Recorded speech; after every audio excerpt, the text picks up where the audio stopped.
Okay na? Okay. Sige. Susubukan nga si Mayor Greg. He is signing sa kada memorandum of agreement sa kada asosasyon.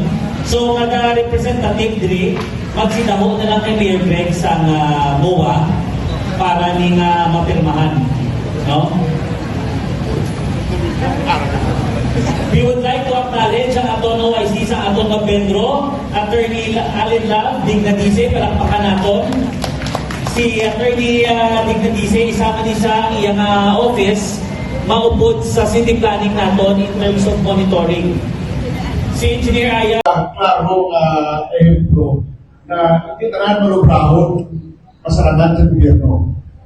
Meaning dapat hindi tanan importante sa kamot sa mga gobyerno ang mapatuman sa mga programa at proyekto. That is why kinahanglan na kapakulo ni power, hindi lang sa hambal, hindi lang sa sugi, hindi lang sa istorya, hindi lang sa plano, kundi patupa sa aton ng mga partners sa nagkalain-lain ng mga NGOs, associations, grupo din sa atong syudad sa Bacolod. Pero alin sa una ka natin mga bago, kahit puligay kita. Kung wala man sang ituhol, ano na karoon sa nagkalain-lain ng mga associations, kita may probatol kita na nakit ng ang istorya, namin ilang that is why we know that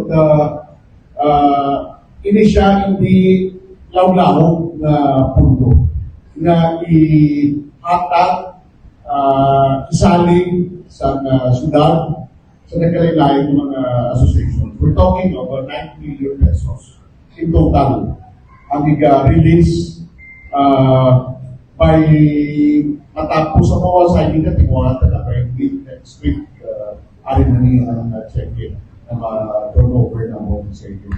So meaning,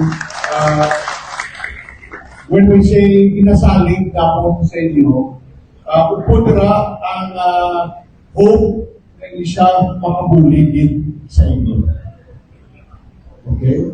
Kailangan kami na makabuligid niya primarily sa inyo. Ay kabunday man mula magambal na dapat tuligan ng kataran, tuligan ng rin. Unahon tanay ang kabong ng inyong mga membro.